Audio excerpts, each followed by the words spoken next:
Welcome to Remembering You, a space for slowing down, seeing again, and gathering the parts of yourself that the world asked you to forget.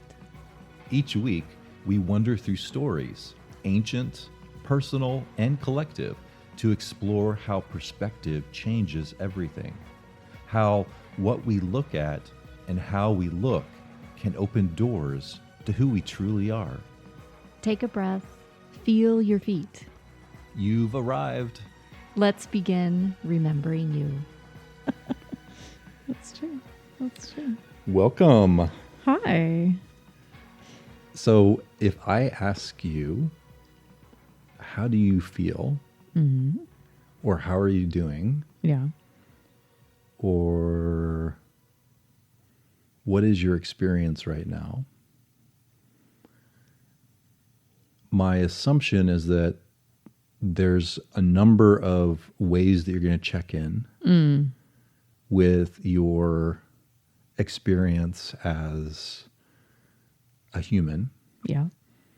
As a physical being, as a conscious being. Mm-hmm. I'm trying not to say a spiritual being. But you can say spiritual being. I'll project some of my meaning-making system onto the moment. Sure. When you today Yeah. have someone ask you, how are you? Yeah. There's a process that you go through. Yeah, very much so. My assumption is that that's different than what your even awareness was 10 years ago or 20 years ago. Oh, golly. It's like I'm living on another planet. Yeah. I am in a whole new universe. This is a whole new world. Yeah. Yep. This episode brought to you by Disney. Nope. Patriarchy and princesses on display.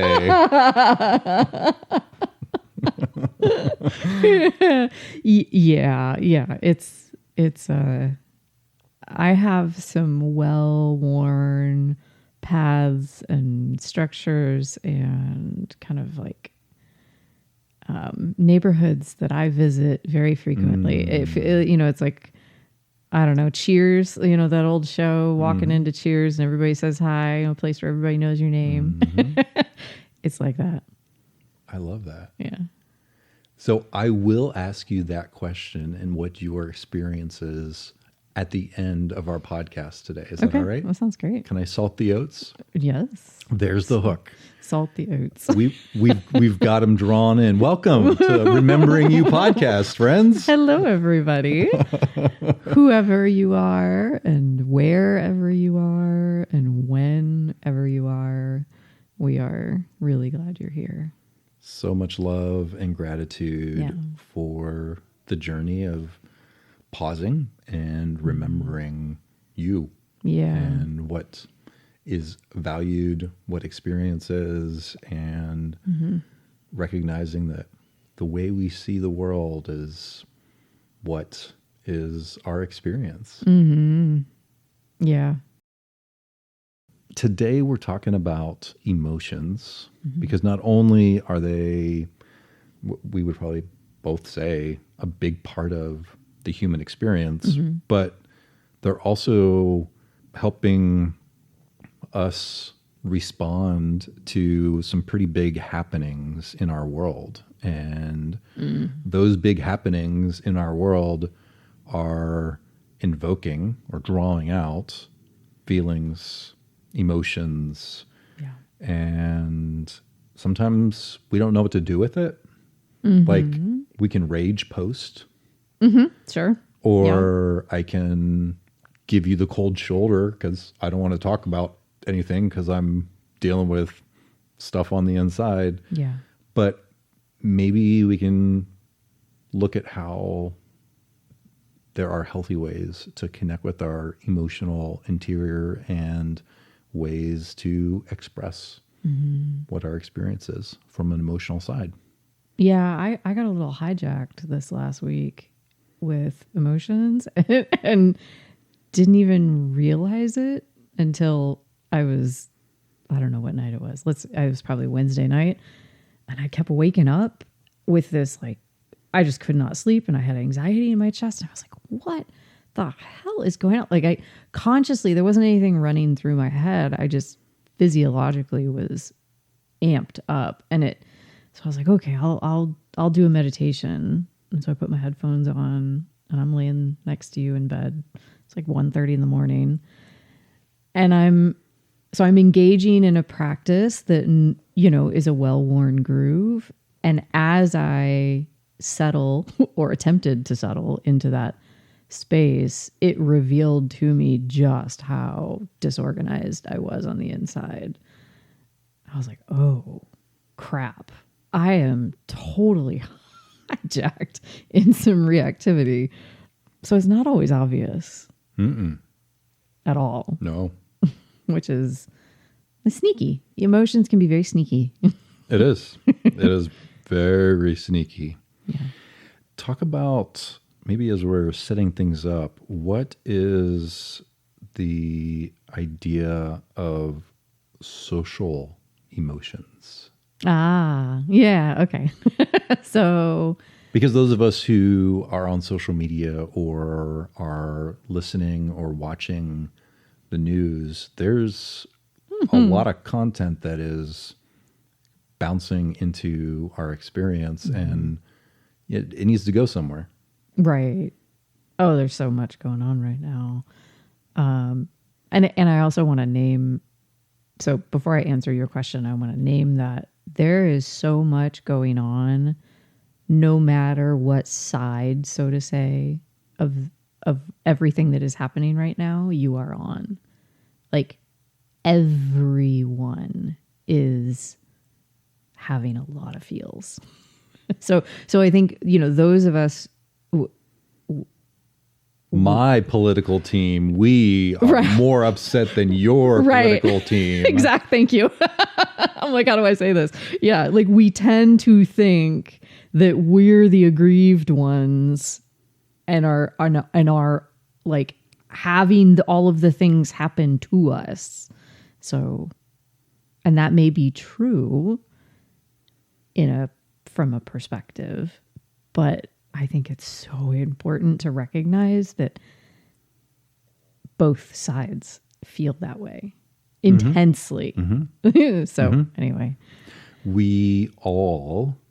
so I have people on my social media feeds that are on the right side, politically, and then folks who are on the left side. Yeah, same. And I am listening to words and terms and ideas that both are claiming to be the victim in this moment. And so... And both are feeling like, holy fucking shit, this is super severe and the world is coming to an end. Like, everyone is really alarmed. It's crescendo time. Yeah. It really is. And I think, for both of us to just name that I have my biases and I have my perspectives, and there are also practices that all of us can cultivate to see from the other side and to connect through empathy and openness with the other that is not me and that sees things from a totally different perspective. And so I think that's part of my goal for this conversation, is to stay in that space. Same. Yeah, thank you. Mm-hmm. So you asked me about what are social emotions. Yeah. So I am not a social psychologist. What does this term mean? I never read it before until we started prepping for this conversation. Yeah. So in order to understand the nature of our emotions and I think to get a kind of so emotions, because they're like, they're not concrete. Like, it's not, I can't hold anger out in my hand and look at it from lots of different angles. It is an experience. And when things aren't concrete, they can kind of, they can work on us in ways that we maybe don't necessarily intend for. Like, they can take over. They have a power in a way when we don't understand them and we can't see them clearly. So the distinction of what is a social emotion versus what is a core emotion. And in order to do that, we need to talk about underlying that are the needs that we all have as humans. So we are born with fundamental, non-negotiable needs. They are the same for everyone. They never go away. So just because you turn 18 and, become super rich and famous and successful or not, in the same way that we all need to eat food and breathe, we also have psychological, emotional, human needs as well. And you can think of them as existing on a spectrum that at one end is all about attachment and belonging and connectedness. And at the other end you could think of them like assertiveness needs. My need for autonomy, for control, for independence, to be able to decide for myself, the direction for my life. And so these needs, they have kind of an inverse relationship with one another, which means the more I move toward the end of connectedness and attachment, I am sacrificing in some kind of way my needs for autonomy and control, and vice versa. And so we're always kind of navigating across this spectrum of like, how do I simultaneously stay connected and bonded and attached and, have all my lovey-dovey needs as a human satisfied, but also stay a singular person who can direct their own life. And when a need is not being met, we have a feeling. So emotions arise because there is a fundamental need that is not being met or is being met. So on the positive side, when our needs are met, it feels very good. We feel happy, we feel joy, we feel strong, whatever. But when things feel bad, it's a signal that there is a core need that is not being met. When we're born with core emotions. So think like lizard brain, it's the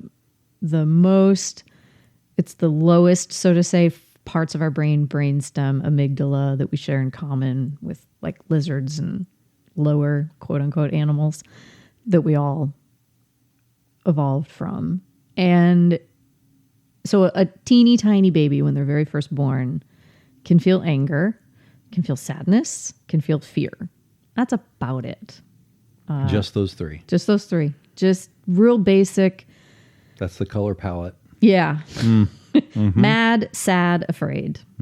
And those are, so they're like neurologically just deeply imprinted into our experience as a human. And so there again, when baby is not having a need met, they're going to feel one of those three feelings. Then around the age of 4, we start to, we have to be socialized into how to get along with other humans. So we have to learn to share our toys. We have to learn to stay in line at school when we all go to the bathroom or we're all in the hallway. We have to learn how to have a conflict with our friends and make up after an argument and apologize. And then we start to be able to feel what are called social emotions. And that is things like embarrassment. So, oh, now I'm aware that you are seeing me and you have an expectation of me. And if I'm not meeting that expectation, then I might feel embarrassed or shy or ashamed. And so then we get this. So with our socialness, when that turns online, so we covered this in our second person perspective episode, all about when that whole universe for us turns online and we learn that other people have an experience just like me. And then how do I need to adjust my behavior so that we can be in connection with one another and yet also still maintain our autonomy? And so then we get this huge, vast spectrum of social emotions that come online with that capacity. Yeah. So coming back, kind of a working definition, correct me if I'm missing this. So our working definition of emotions is when a core need is not met, or when it is met. Yeah. Like beyond expectation. Yeah. And we experience a positive, quote unquote, emotion. So we could borrow Maslow's hierarchy of needs. So we've got the physical needs. Food, shelter, clothing. Sleep, air. Yeah. And then we've got safety needs. And then we've got love and belonging, esteem, self-actualization, and self-transcendence. So when we feel like those basic needs are met or not met, that is the response that we define as an emotion. Yeah. Okay. And Maslow, so he's kind of taking that spectrum of assertiveness and attachment and adding maybe, so if you think of it as a horizontal thing, he's kind of adding some vertical depth to it. And so he's making it, he's kind of fleshing it out a little more. And there's nothing wrong with that. It's great.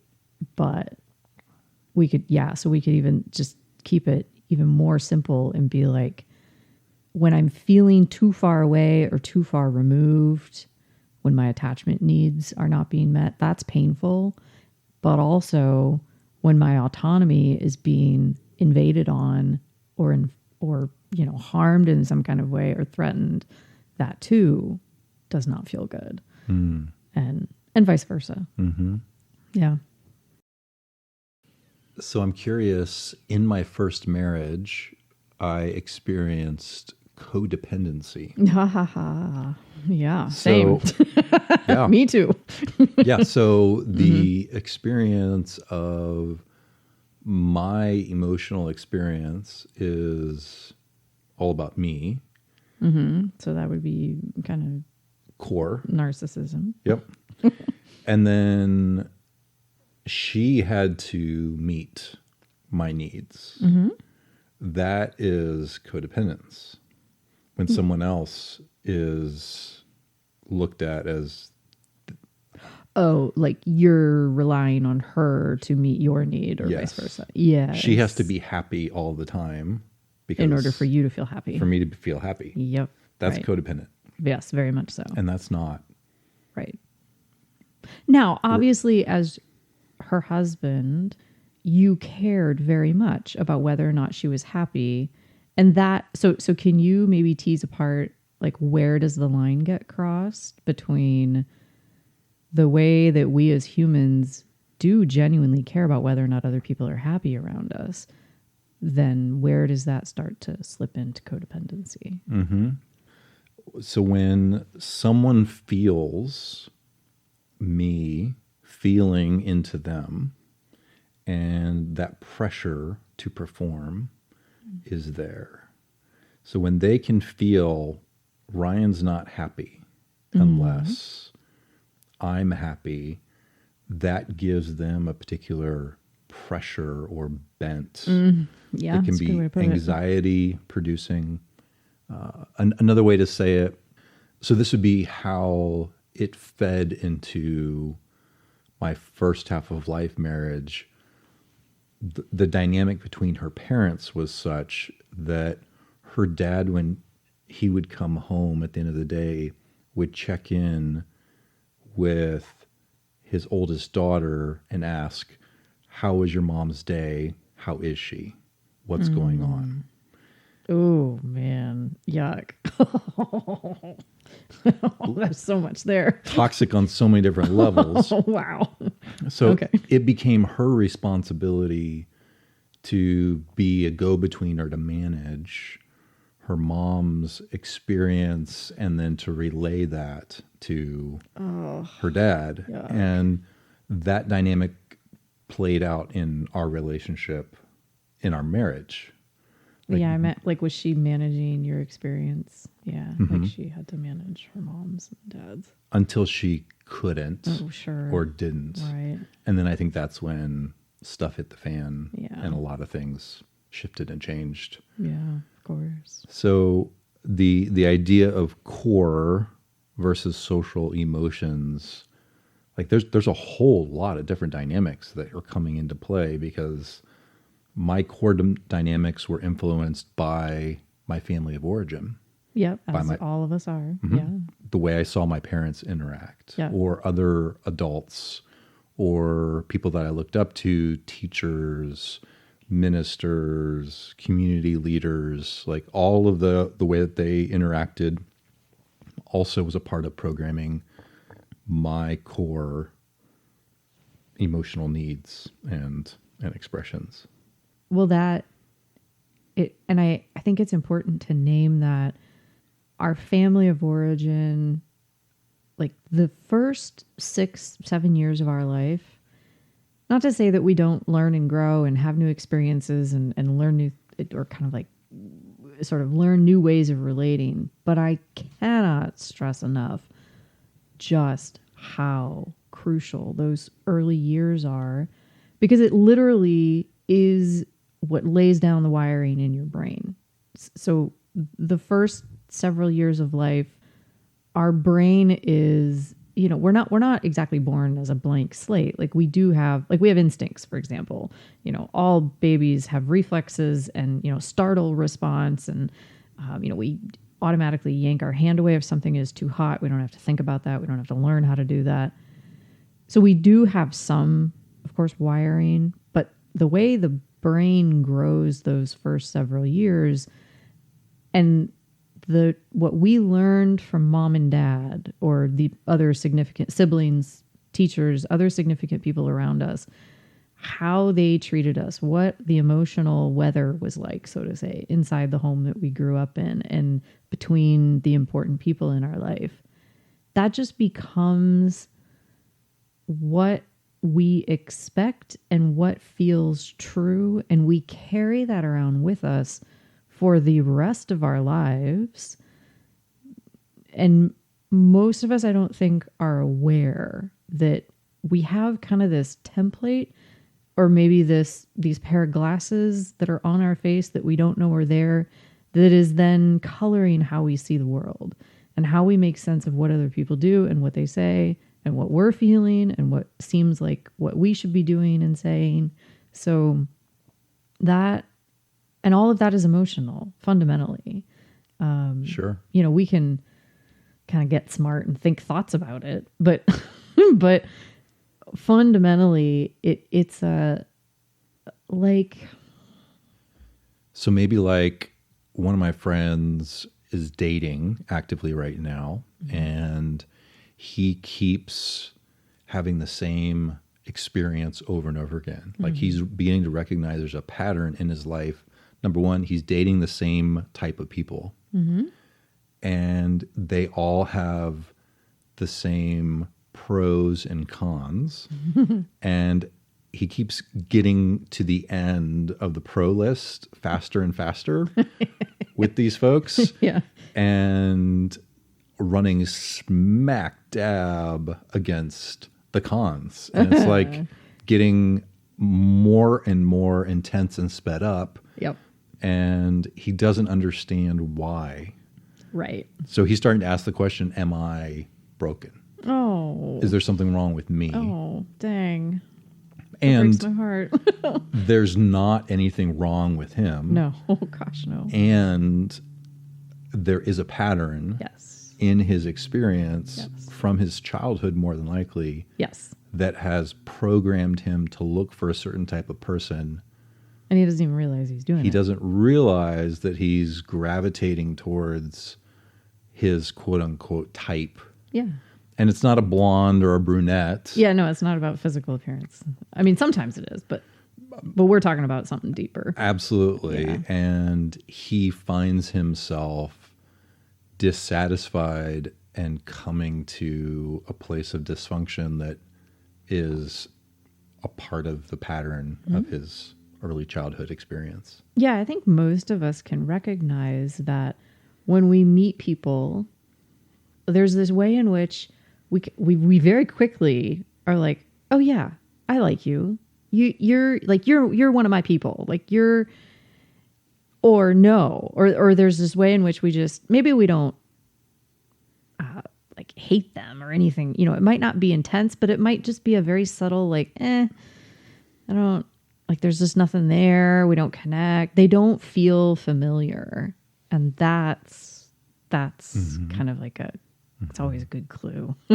That's really what's going on is we have this template of sorts and we're looking for what's familiar because that's just what seems like the way it should be. Yeah, that's a great that's a great example. I had a version of that. Oh, I think we all do. Yeah, we absolutely all do. Part of our waking up process is recognizing that doing the same thing over and over again and expecting different results is insanity. So I think I want to know how, so in your experience of kind of waking up to your emotional world,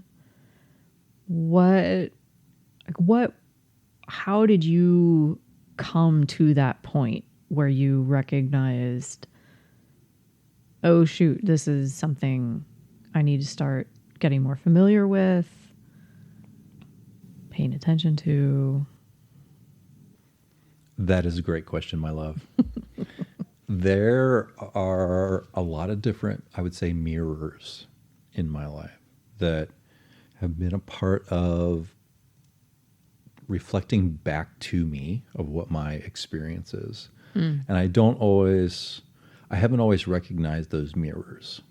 And so one of the mirrors was as I recognized in my work and stress that I was experiencing, mental, emotional, physical, also spiritual stress, energetic, energy-based stress, I would run at the end of my day. So I'd come home at the end of the day and then run for 4+ miles.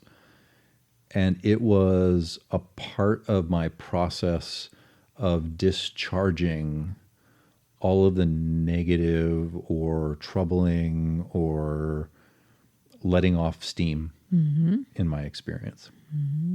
And there came a moment where it didn't work like it used to work. Yeah. So that was a mirror back to me that I was using my body to discharge the energy that I needed to. Now, I don't do a lot of running right now in my life, more hikes or walks or biking. It still is helpful for me to move, but I'm not doing it with the intensity. Like there was an intensity of I need to go run hard so I can be okay. Yep. And when that stopped working, it made my awareness go in a particular direction that was perfect in the moment to find authors and speakers such as Brene Brown, who's talking about emotional intelligence and empathy and feelings. And so there were And then that became a mirror into, oh, what is my experience really? And I started doing some following the breadcrumbs back into my early life. And, oh, this was happening in my body in this situation. And I can certainly see where that is today when I have similar situations. And I didn't have language, or I hadn't mapped the names of emotions or feelings onto my current present day experiences, but I started going back and then following, oh, these are true today. And then also I can find them in my past experience as well. So basically the way you coped to feel okay every day just stopped working as well. And then you kind of started thinking, okay, who are the experts out there that can teach me what else can I do? And then you kind of went like all the way back to childhood. Interesting. Folks like Father Richard Rohr talking about order, disorder, and reorder, and emotions within that, I would say, framework of the human experience are mostly amplified in times of disorder. So our emotional landscape is like super jagged, right, when we're going through a time of disorder. Yeah. And the recognition in my experience that whatever I didn't transform, aka my pain or my wounds, my scars, then I would transmit that to the other people. So if you didn't resolve and take care of it internally, you knew it would just get projected out and become somebody else's problem. So Absolutely. Yeah. Oh, okay. Yeah. And so I was still very much in a codependent experience, and I was watching how when I wasn't able to deal with my stress of everyday life as a husband, as a father, as a minister, as a hospice chaplain, that it directly impacted my wife at the time and my kids. Yeah, of like, course. and actually would be amped up or magnified in their experience. Right. Because of that, the way the dynamic was in that first marriage. So right away there was like kind of a gut check of this needs to be a major focus on my radar and start mapping and understanding. So what would you recommend then for folks who are maybe either feeling in their own personal life, just things aren't like the strategies that I've always used don't work anymore. Or maybe like you, they're noticing how their internal experience is impacting the people that they love around them. Like what are some maybe first steps or things that are important to keep in mind for folks? So don't ask ChatGPT what you should do.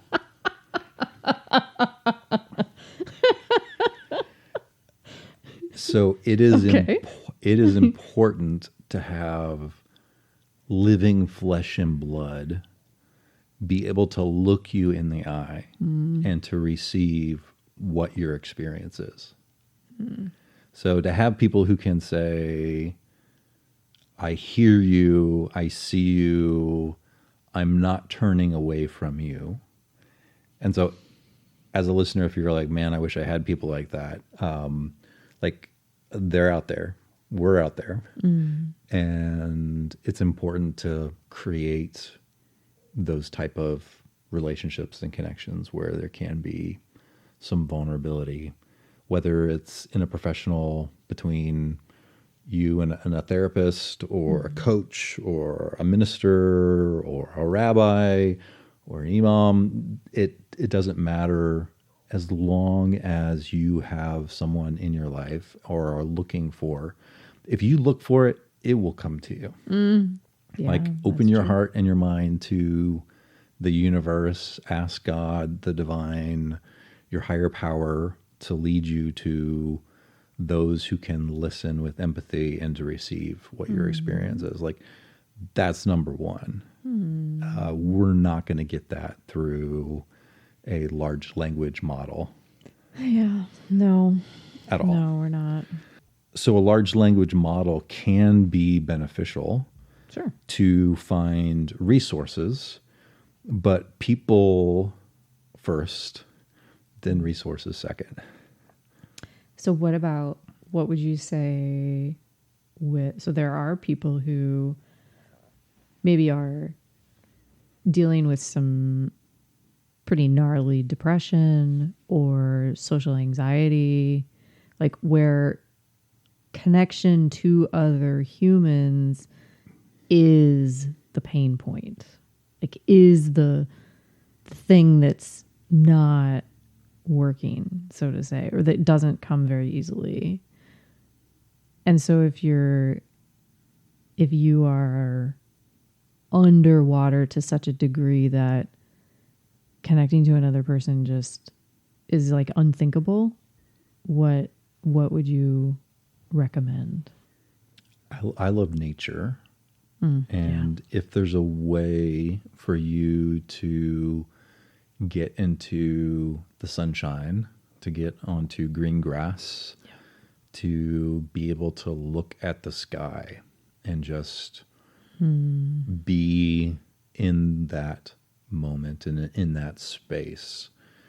So as I started to kind of go back and retrace my emotional experience back to childhood, and I found folks like Father Richard Rohr and Brene Brown, I also recognized that I needed to spend a lot of time alone and out in nature. And so I started having a practice where, like, it felt more like church to go to a local park and walk for an hour than going to my faith community. Like, I needed to be out in nature, and that was important.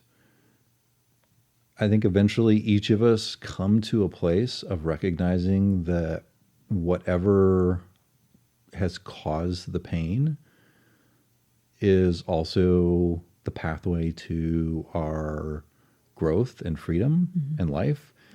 I was texting with someone that I love very deeply this morning, and they're in a process of walking through the door that the pain walked through in their experience. And they were texting me to let me know that in their experience, it was really hard for them to take baby steps even towards that door. And they just needed to know that somebody heard them. Yeah. And so all I did was respond, I hear you and I love you. Yeah. And just that simple witness that I'm not alone or that they're not alone.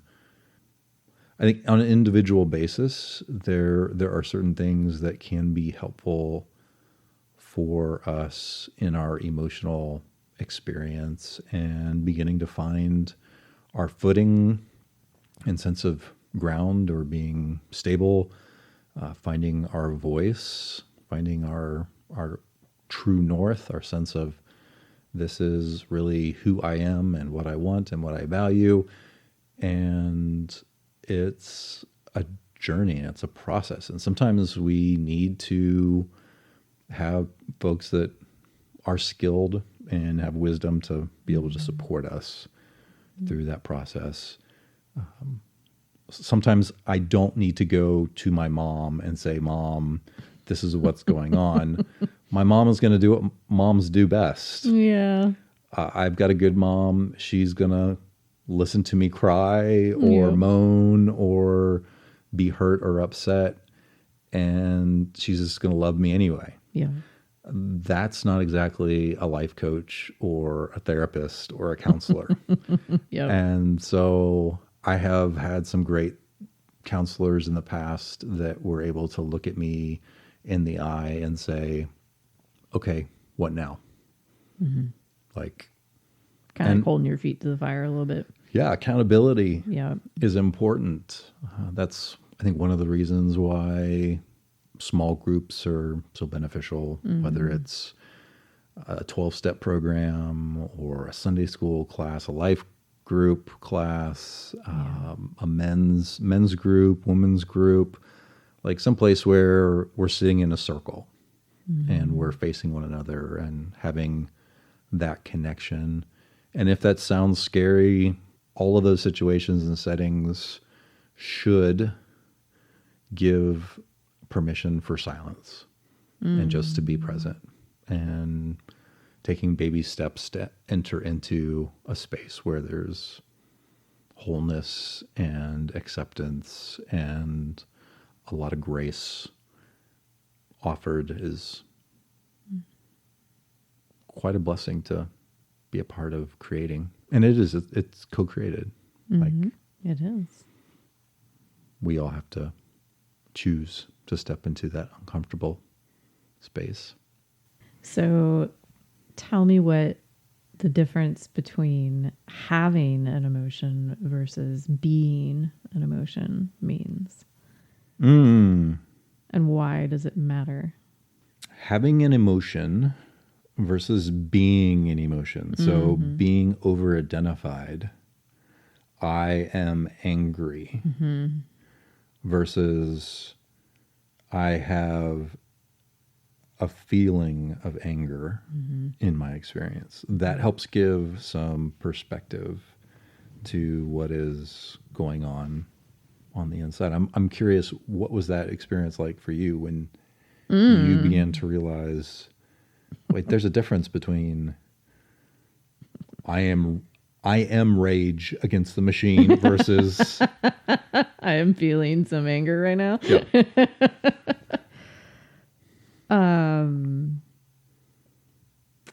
That was very slow and subtle for me. That one took a while to really kind of be able to distinguish between the two. I do remember having a therapist try to point at that with me, and I'm like, I don't know what the heck they're talking about, but I'll try. So basically, when we're triggered, like when, let's say, somebody says something at work, it could just be an email, might not even be present. I might just be reading their email, and I suddenly have this like rush of, maybe I feel anger, maybe it's embarrassment, maybe I'm afraid. Whatever the emotional experience is, there's this way in which our emotions just take over. Like they color our whole world, and suddenly I am pissed.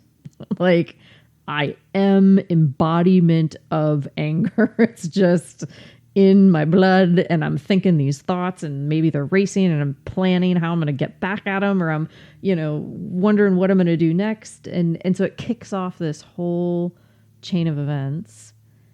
And then it's like being lost in thought.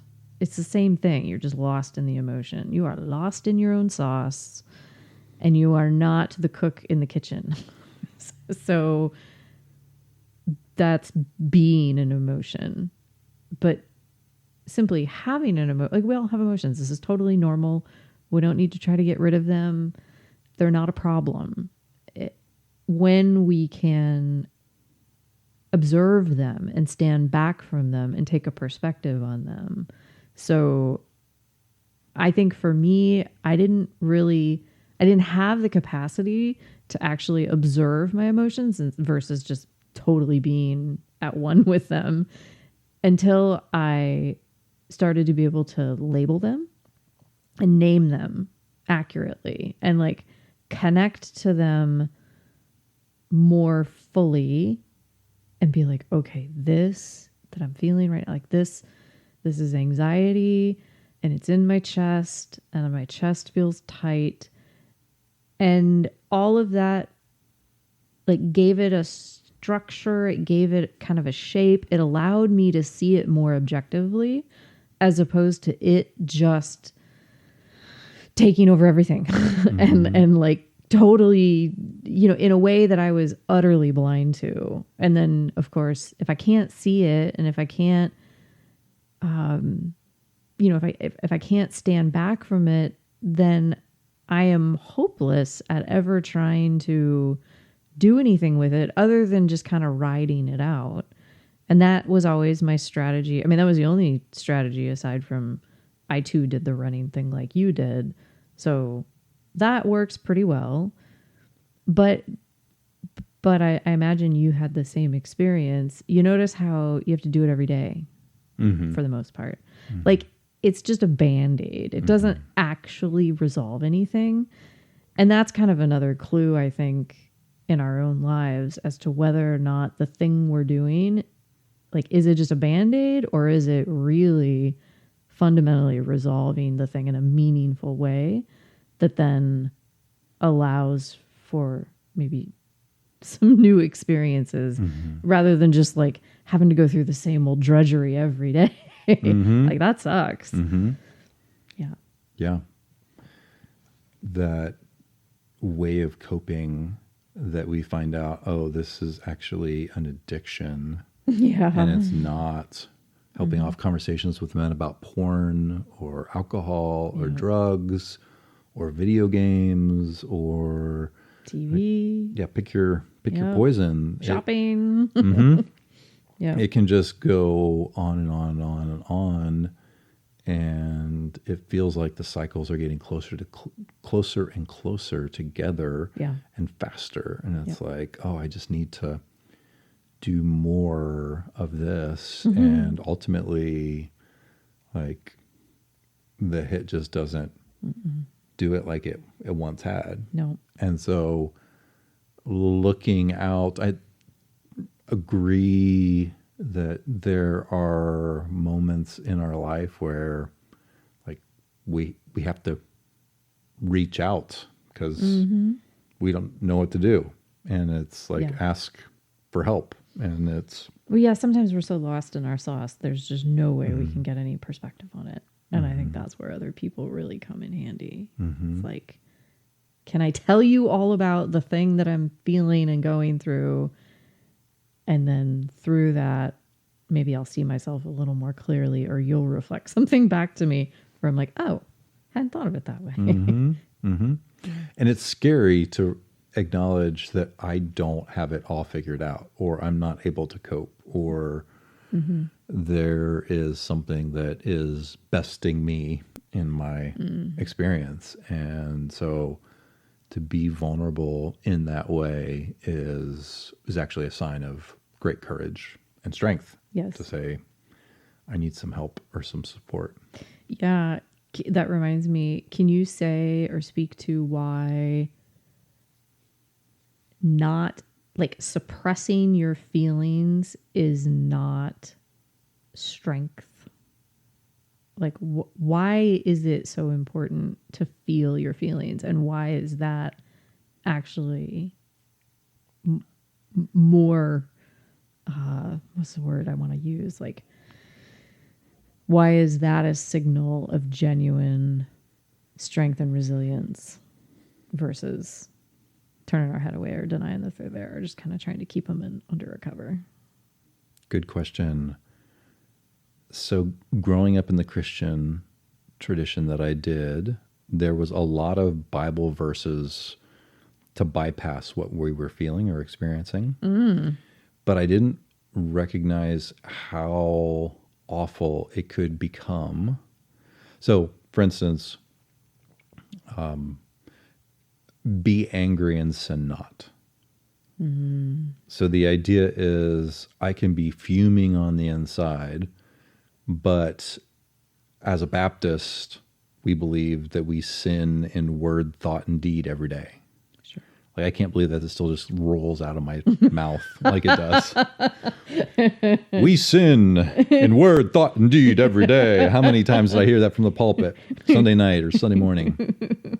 Yeah. And so there was a fear of, if I feel an intense emotion and it's anger, man, I got to be careful not to let this out. Right. Because the Be emotions angry. feel dangerous. Yeah, be angry and sin not. Right.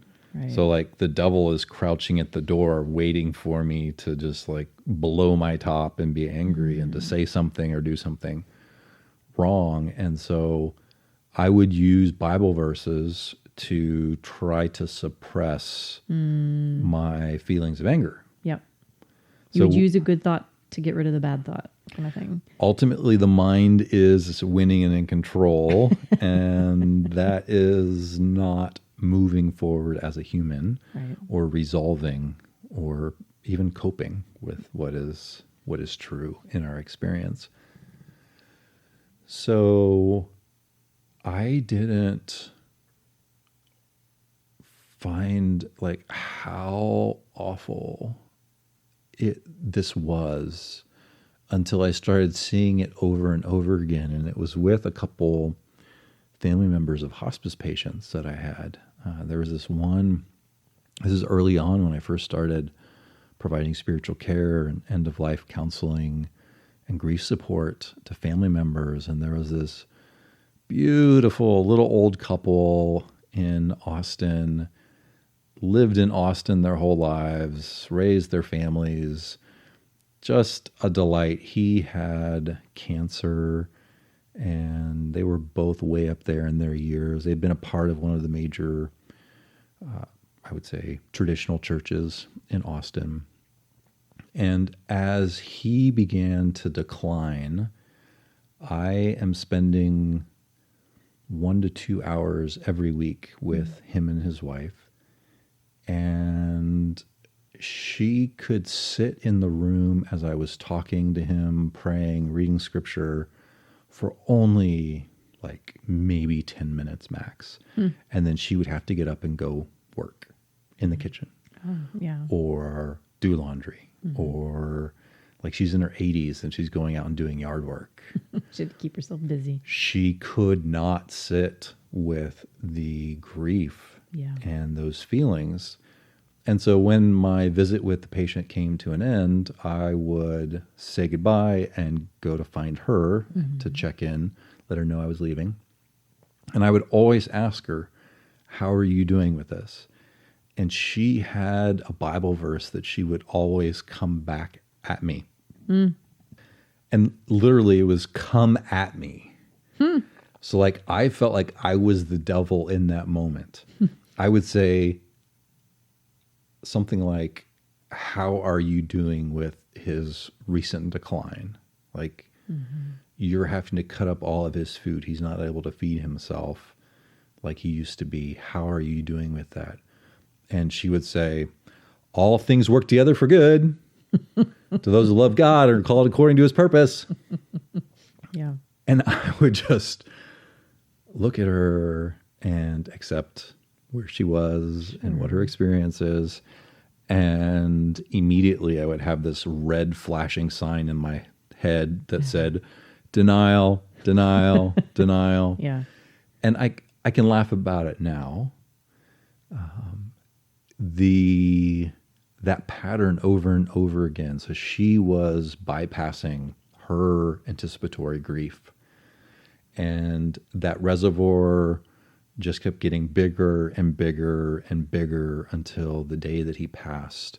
And I got the phone call from the nurse that he had just passed, and she asked me to come. And I was about 10 minutes away, and so I'm driving there. I get there, and the wife of the deceased is on the kitchen floor, wringing her hands and just wailing at the top of her lungs.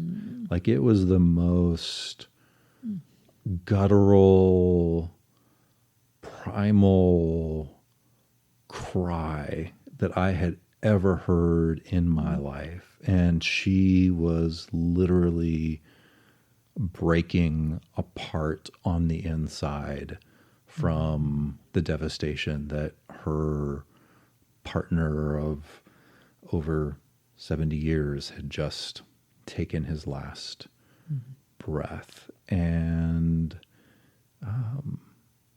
so it was a wake-up call in a lot of ways to me to recognize when I would have a feeling or a thought or an experience, and my knee-jerk reaction was to Bible verse it. Yeah. Which it doesn't have to be something religious or spiritual. We can. It could be poetry. It could be some quick, quippy one-liner of all, Everything happens for a reason. It's all going to work out in the end, or trust the process, or there's an energy that goes along with that I am very sensitive to because of what I do every day as people are facing something that is very uncomfortable, and that's death, either their own mortality or the death of a loved one, and how we try to use humor to diffuse. We try to ignore the story of this loved one of a patient. Like, she would go get busy, go clean, go do whatever so that she doesn't have to face the uncomfortable reality that death is a part of life. Yes. Yeah. So in Bible college, I had a professor who liked to say that emotions reveal your belief. Sure. Yeah. Yeah. What does that mean to you in light of our definition that when I have a need that is met or not met, that is invoking or drawing out a emotion? I think one way is a bottom up. So it's like bottom up versus top down way of understanding emotions. And both are needed. So from a bottom up perspective, needs are fundamental, non-negotiable. We're not ever going to get around them. I can try, and I might be marginally successful, but eventually it's going to come to a head. And I will have emotional experiences because of that. And then belief is more cognitive. Can I reason myself out of my emotional experience? Sometimes. I mean, yeah. So thoughts definitely influence emotions. And thoughts are a hugely important tool when it comes to understanding our emotions, being able, so that, observer perspective is entirely a cognitive thing. And so we need our minds. We need a very healthy mind to be able to interact with emotions in a healthy way. Where it gets tricky is in the same way that we can be overtaken by our emotions, we can be overtaken by our thoughts. So we need an observer perspective on both our thoughts and our emotions, so that we can wield them skillfully. So beliefs, they are what seems true about the world or about ourselves or about other people. And,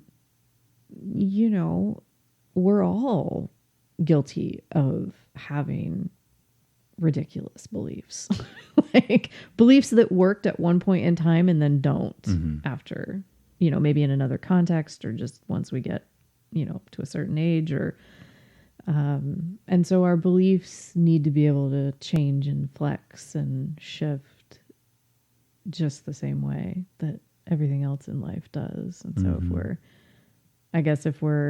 if we're hanging on, like white knuckling our beliefs and,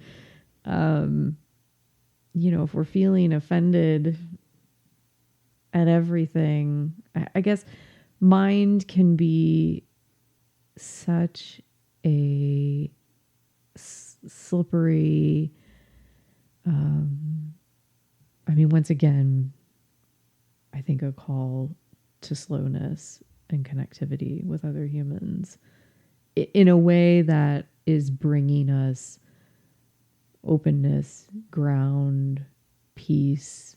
And I think we can use that as a simple kind of check. Like, is this thought bringing me more peace, more freedom, more openness, or is it making me crazy? Mm-hmm. And that can just be a good way to figure out, okay, where do I need to go next? Mm-hmm. Mm-hmm. When I think about some of the traditions around the world and wisdom that has come down from the eons, there is a commonly understood way of relating to emotions. Mm-hmm. And these are just a couple things that I've pulled together over the years. One is that the experience of emotions is not identity. It's not who you are. Mm-hmm. Yeah. Mm-hmm. And that's speaking to the separation and the observer. Mm-hmm. Emotions are understood as teachers, not threats. Like they're pointing to something. Yeah. Yeah. They're whispering something. Yes. They're trying to bring something into clarity or highlight something that may have been ignored or mistakenly stepped over in the past. Mm-hmm. Emotions are temporary and not permanent. Mm-hmm. And then I got this one from Father Richard Rohr. They're signals pointing towards growth, integration, or care. The analogy I always like to use with my corporate audience when I was at Dell doing leadership training was to say, in the same way that, let's say we're doing a project and we need the data to figure out where are we, where are we going, what have we accomplished, what haven't we accomplished, how, what's the metrics.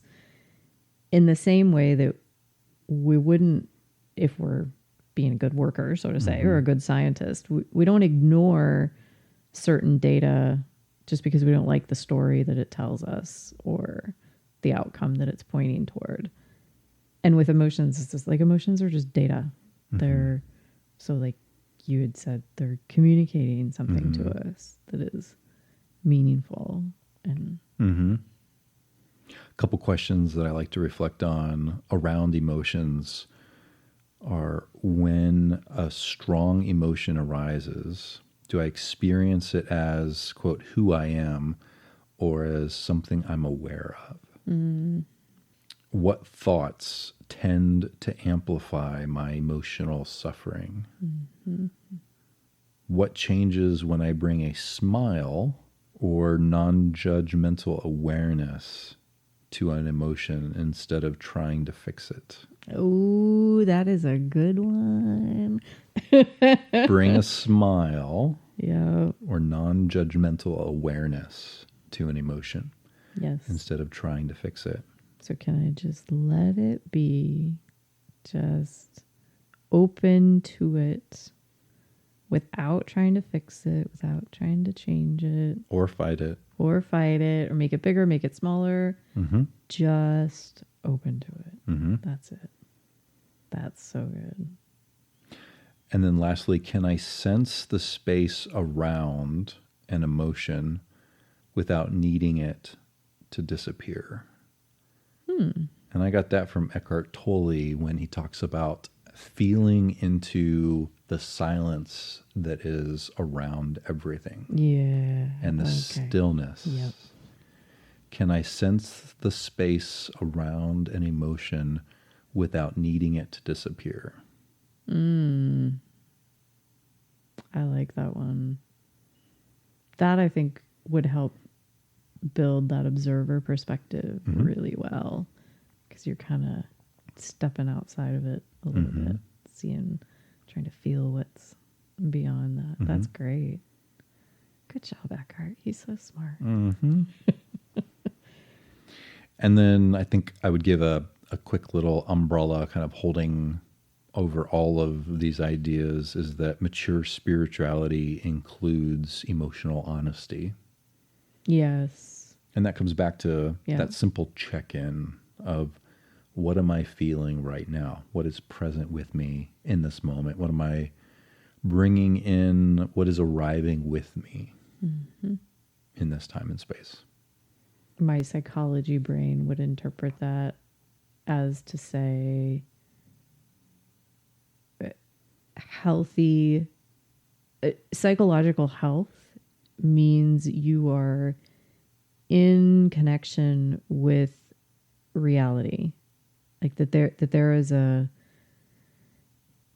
you're aware of the way in which it can get distorted in your own experience, and so like that, both the awareness and just the groundedness in, this is what is true and this is what is here, and I'm not trying to pretend otherwise, and I'm in connection with it, of course, to the degree that we can.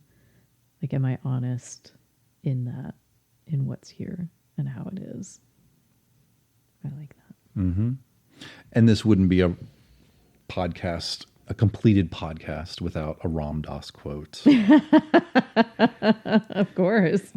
Emotions are places where compassion is practiced. Emotions are where compassion is practiced. That's a fun twist, because I think we tend to think of emotion or of compassion as an emotion, and I see what he's doing there. Good job, Ram Dass. A little bit of a twist. Yeah, that's great. When I start following rabbit trails down the emotional path, I love to think of the Psalms. I grew up, my family, we would have devotions each morning that we got up, and we would read one proverb, because there's 31 proverbs in the book of Proverbs, and then 5 Psalms. So if you 5 times 30, 31, that's how many plus Psalms there are. And the Psalms are just full of the psalmist's experience. And it's every emotion under the sun, and it's all welcomed. Like, there's no shame in the poetic and really lyrical, because the Psalms were meant to be sung by the Hebrew children in worship. And so they were singing, like, think about going to church or whatever spiritual practice you do, and you're there with a group of people chanting or singing along, that you're having the worst day of your life, and you just wish God would come and smash the teeth of your enemies, and your heart is breaking, and you're desperate, and you feel empty and alone and discouraged, and like, the Psalms open up all of these, what we would say today in the West, uncomfortable emotions, that it's just like, this is a part of our practice. So as a kid growing up in worship within the synagogue, like, they are affirmed in the happy emotions and the challenging or difficult emotions. And it's all coming from the psalmist's words, which were a part of worship. That's really cool. Yeah, we need more spaces in our life where we can be with one another and express just what is true in our experience. And of course, that can be generative and healthy, and it can be really yucky and toxic So I think of, there's a difference between connecting to the depth of my human frustration and sharing that with another person and being witnessed in it in a way that is healthy and helping me integrate it and move beyond it, versus something that is like gossip. Mm-hmm. And so I think in the first kind of way, let's say I'm sharing something that is really hard or crunchy or yucky, and another person is witnessing me in it, we are in that exchange not creating like a good guy and a bad guy. Mm-hmm. The way when we're gossiping, that's what that's doing. It's creating an in group and an out group, or a better than and a less than. Mm-hmm. And that is not so helpful. No, no. Experientially, I remember the first funeral that I presided over as a pastor. And I remember getting through the song time. So we had some hymns. I had read a scripture, and it was time for me to offer the eulogy. Mm.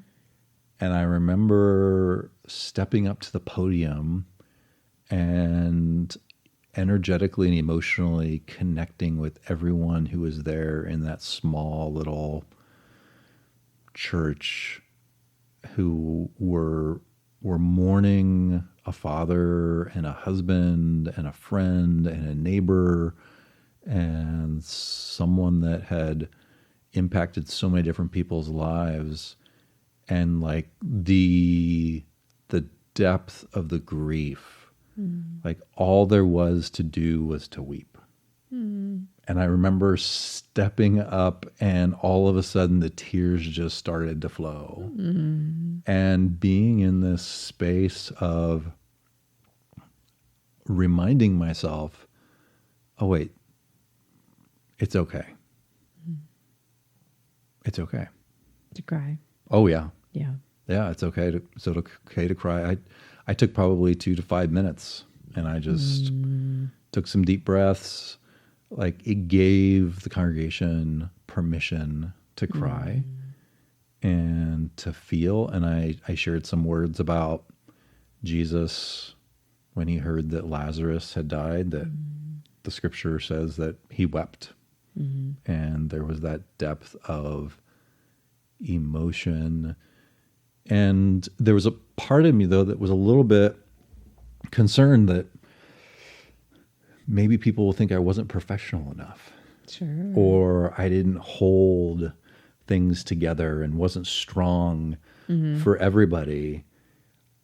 And I had individual after individual after that funeral say, thank you for being a minister that actually knows and loves the people that he serves. And it was like, oh yeah, that's the authenticity that we want and crave. Like somebody who's able to feel what is true in a moment and not just bypass things with some cute little stories and some platitudes, and one day we'll all be in heaven singing with harps and crowns and it'll all be okay. It's all picture perfect. Not for that family. I mean, they were in the depths of despair of having lost a loved one in a very sudden and tragic way. And so the emotions were very, very deep and also very, very wide.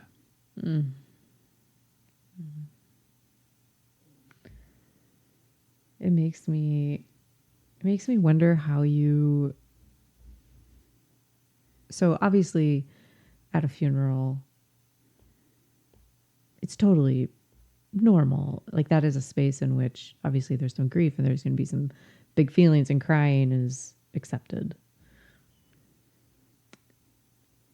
What about so immediately my mind just went to like work. Like, we've all been in work situations where, I mean, it's literally our professional lives. and we're feeling some big feels. Like maybe somebody says something and it, we kind of have to like fight back tears or fight back some anger or bite our tongue or whatever. I'm curious what does authenticity mean in a space like that for you? So personally, or if I was sitting with somebody and they're like, X, Y, and Z happened, and this is not the first time this has happened, it keeps happening. I know that I'm not handling it the way I need to, or processing it, or acknowledging it, or experiencing it. What do I need to do? And the first thing that I would say is make sure you feel safe, grounded, protected. Because what you are describing is that you're off your center. The things that have supported you to give you a sense of self and safety and belonging and well-being in that moment, like they've been broken or knocked off. Yeah. Or so just to acknowledge that the response is because something that is valuable, something that you need, a human right has been violated in your experience. Yeah. And you need to care for yourself because guess what? Nobody else is going to care for you. Nope.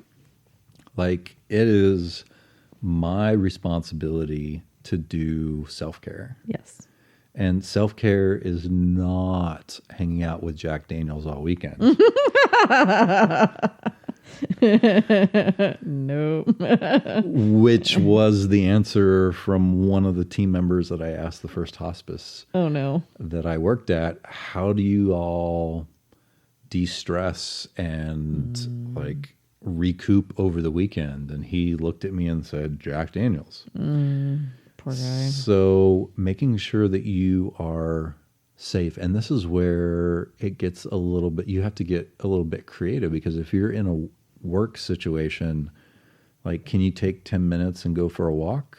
Right. Like, can you excuse yourself and go to the bathroom and then take some deep breaths in the bathroom? Can you, like, how can you shift the setting so that your mind is no longer in fight, flight, freeze? Like, how do we mitigate the threat risk right now? And how do we find a pattern that feels safe and comfortable for your mind to just calm down just a little bit? And that's not even taking into account the fact that your heart rate and your respirations are probably elevated and shallow, and like your whole body and system is doing its thing of panicking and trying to figure out how do we eliminate this threat. And so what I like to do is to put my hand on my chest, and then sometimes put my hand on my other hand on my stomach, and just feel myself breathe and feel my heart beat and breathe into my heart and breathe into my stomach, and just practice a little bit of kindness and compassion in that moment for my mind and my heart and my body. And that seems to help me, and I've also watched it help other people where they just pause. Box breathing is also a great little practice. Sure. It is something that has been used in many different high tension, pressure, stress environments, and people are able to calm down in a beautiful way. It's a great nervous system hack. It is. Yep. It's absolutely fantastic. So if you don't know what box breathing is, It's you breathe in for a count of 4. Yep. And then you hold your breath for 4 seconds. And then you breathe out for 4 seconds. And then you hold it for 4. And then you breathe in for 4. Yep. And hold it for 4.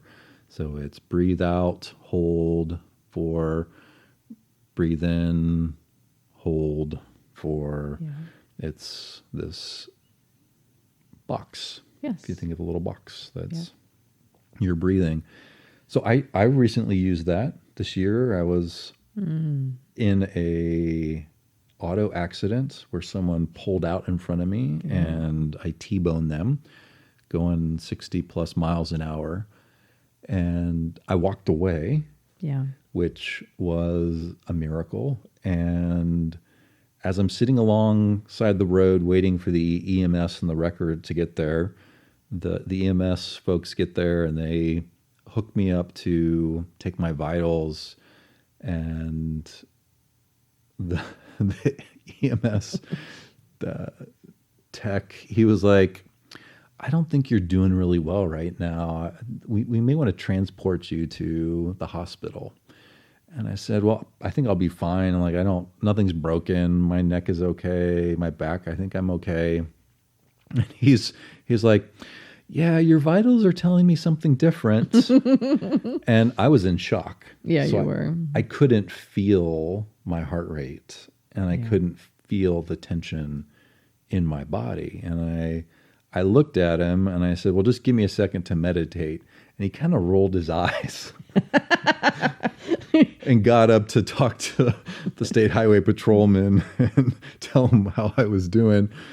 And I just started doing box breathing. And so he comes back and he's like, so we're about to call the EMS and send you to the hospital. And he's like, let me take your vitals one more time. And he took my vitals and the look on his face was just bewilderment. He's like, how did you do that? And I said, I teach people how to find comfort and ease and peace at the end of their life. And so I'm just really... This is kind of your field of expertise. I have a well-worn path of how to do meditation that can calm the nervous system down pretty quick, pretty rapid. And anyway, he was just like, I've never seen anybody do that before. And I said, well, I don't think I'm in shock anymore either. This is kind of nice. So really it starts with just acknowledging what is true in a moment. And like that experience, I couldn't acknowledge what was true because I couldn't feel what was true. Right. Because I was numb. Yes. And I had somebody else reflect to me, hey, your heart rate is not good right now. Blood pressure is problematic. Yeah. And you're breathing pretty shallow. And so it was a good reminder for me that I don't know what I don't know. Yeah. But once I do, I can find some tips and tricks to cope. Mm-hmm. And I think it's important to name that. I remember when I was starting my own journey into my whole emotional world and, physical kind of feeling world. And then of course what comes very naturally is then the energetic world. It's baby steps. You're learning how to feel. Can I just feel 1% more? Or can I just find a small bit of stability? We're not climbing Mount Everest in a day. Just dip your toe into it just a little bit. I don't know how many people I've had tell me, I am afraid that if I open the valve, that I will not be able to close it again. Yep. Because their whole posture has been, I am going to muscle my way hold it at bay, keep Yep. the lid on it. Yep. Keep it contained. Control, fight, Yep. resist Yeah. at all cost. And it does feel that way, like to try to orient toward your emotion. It does feel like it's just instantly going to be overwhelming and then you're just going to be lost. Yeah. And probably for 5 to 10 to 15 minutes. You might be, sure. And that's okay. Yes. And it will slow down. Yes. And you will regain your homeostasis. Absolutely. Your breathing will resume normally. Yep. And you may need to grab some tissues and blow your nose and wipe your eyes. And that is all a part of the process of emotional intelligence. Yes. Very much so. I would be remiss as a Jesus-loving mystic if I didn't say that the Christ consciousness, that Jesus's words, the red words that I have in my Bible, they don't teach emotional suppression or emotional indulgence. He models emotional honesty and teaches emotional orientation. Feelings are real, love is central, and the work is learning how to live from a heart without letting fear or anger become our master. And whether you're a spiritual person or not, I think we can all come to a place of touching on what does it mean for us to do the work of learning how to live from a heart without letting fear or anger become our master. Right. Absolutely.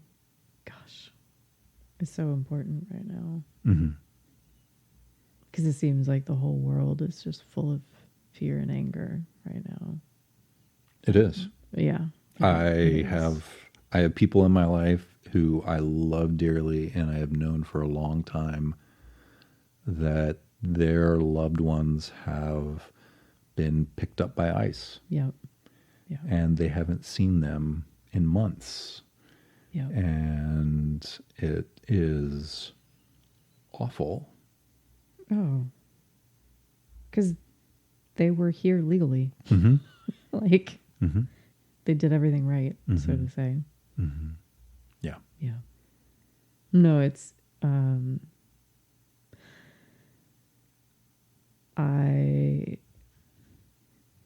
understand that there are problems that, so to say, you know, the right side, the Republican side, the conservative side sees and is concerned about and is trying to solve. And in a lot of ways, I tend to agree with a lot of the concerns that they have. And I also agree with a lot of the concerns that Democrats have. And the thing that matters more than anything is, well, I think of that spectrum of autonomy needs and connected needs. And fundamentally, like, those basic needs, if we are exerting power and control or trying to just ignore them, then ultimately our efforts are going to fail. Because all of human experience is built, like, that is the foundation, fundamentally. And so, you know, somebody can ram something through and exert their will and try to be the big guy, you know, or whatever. And that might work temporarily, but I mean, you know, we've got how many thousands of years of recorded human history? Like, we know what works and what doesn't work. I guess all of that is to say that these are extraordinary times. And it's more important than ever to like connect to our own hearts, like our own need for just human dignity and peace, like our own sovereign centered core, and to just find some rest there. Mm-hmm. And to welcome the needs that we have, and to welcome the emotions that we have,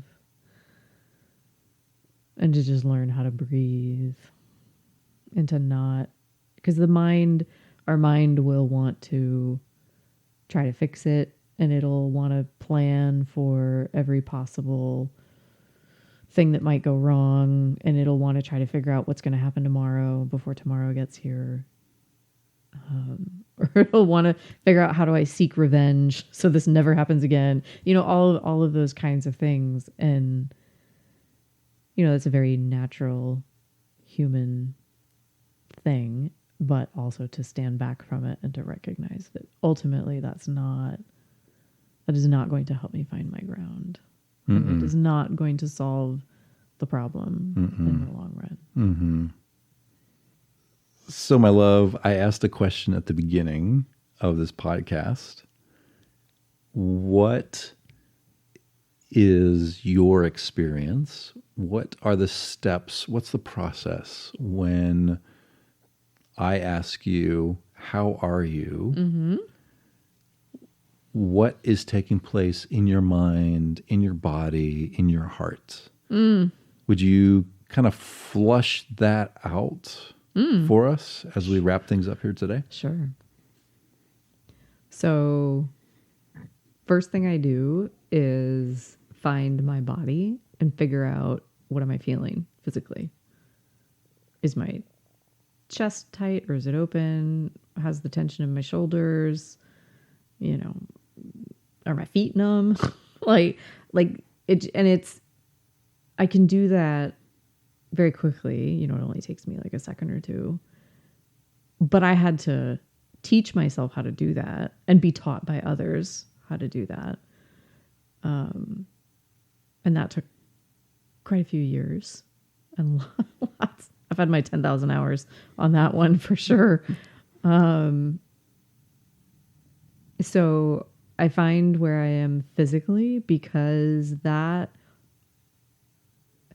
so many people, so if you haven't yet dropped into your emotional experience and like welcomed it and swam in it and just, reveled in it, or, kind of held your nose through the stink of it. Like, if you haven't gotten to know your inner emotional world, then emotions tend to be pretty cognitive. And so they're abstracted. And so like you're really just not connected to them. And the doorway into that is to find the body. And so I find my body and I figure out, okay, what's my body doing? And then I search for a label, and I've now got this encyclopedia of a, landscape of emotional words and descriptors. And so I'll kind of find one. It's like, well, it's maybe a little fluttery, or, I might start with something very surfacey and then I find my way to something more real. I am somebody who tends to have to talk it out. Like, as I'm verbalizing how I am, I'm also co-discovering how I am, which is very different from you. It is very different. Yeah, not everybody is an external processor, so to say. I'm an internal processor. Yep. I need to think about it. Yeah. You kind of need the quiet and the slowness in order to discover it. Mm-hmm. Yeah. And sometimes I do too. I mean, that plays a role, but there is, for me, a big component of just talking it out loud. It's almost like hearing myself say the words kind of teaches me what I'm experiencing. It's this very interesting, I am co-creating something with myself. And that's, and then I notice there are also, I'm very aware of my patterns. So I have some really well-worn grooves, which act as maybe a green flag, like, oh, this is a good thing, or a red flag, like, oh, girl, you gotta pay attention. Like, this is not this is not a healthy path to travel down. We know where this road leads. So I'm always kind of tracking, where have I come from and where am I going? So that I'm aware or not if I'm in a pattern that is, and that's like a whole, dear God, we could do a whole podcast on that, on our coping. Like, psychologists have really, really, really good maps for the coping modes, so to say, that humans follow. Like, they're predictable, because again, our needs are pretty fundamental. And so you can just extrapolate from there and be like, well, if this, then that. And then you can build this whole incredibly wonderful library of how humans cope, which I think, for me anyway, has helped me see myself. Like, reading a coping strategy on a page, and I'm like, oh, I do that, and I do that, and I do that. And then I can find it. Then the next time I do it, it's like, oh my God, there I am. I'm doing the thing. So all of that helps me know where I am emotionally. Because it's a big universe. Mm-hmm. It's enormous. Mm-hmm. It's beautiful. It's incredible. It's deeply painful. But it is what makes us human. Mm-hmm. Yeah. Beautiful. Thanks. Thank you. So as we look at world events and ask the question, how am I being affected by the experience that I'm having in the world that I'm having today? There are other topics that kind of connect into being able to recognize and then find healthy strategies in relating to emotions. Mm-hmm. And so one of the other topics that we are prepping for is the topic of power. Yes. And how do we relate to power, and what do we do when we see power over versus the lived experience of power with? Yes. And are there any other topics that are connecting into that? Well, I think in order to have a healthy relationship with power, so that starts from the inside. Mm-hmm. So obviously, connecting to our emotions is like step one. Mm-hmm. But then seeing our patterns. So all of us have things that we do, like your friend who was noticing that he's dating the same person over and over, and then just kind of falling into the same, ending up in the same space. All of us have versions of that. And so finding some intelligence and some honesty and clarity around what our patterns are, and then too, so we can start to see clearly other people's patterns. So then we're not just reacting all the time, I guess, is what I'm trying to say. Gotcha. Yeah. And that then starts to create within us and within our experience more broadly, I think, some very clear boundaries. Not in a way that is reactive or kind of like protective, like I got to defend, but healthy boundaries. And so that's kind of like an energetic conversation, which ultimately I think all feeds into a healthy relationship to power. So that's kind of how I map it from just the basics of what is my experience like from moment to moment, all the way up to how do I have a healthy relationship with power? And it's, so I don't know how to say this. I think I might need you to help me find this. When I look out into the world today and I see the craziness and the fear and the overwhelm and the concern,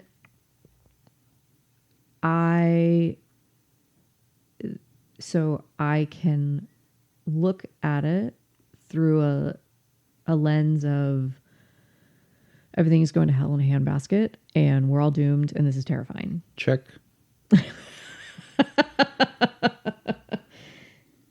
But there's also some other possibilities. And I'm cautious in even pointing that there are other possibilities because I in no way, shape, or form want to undermine the seriousness of what is happening.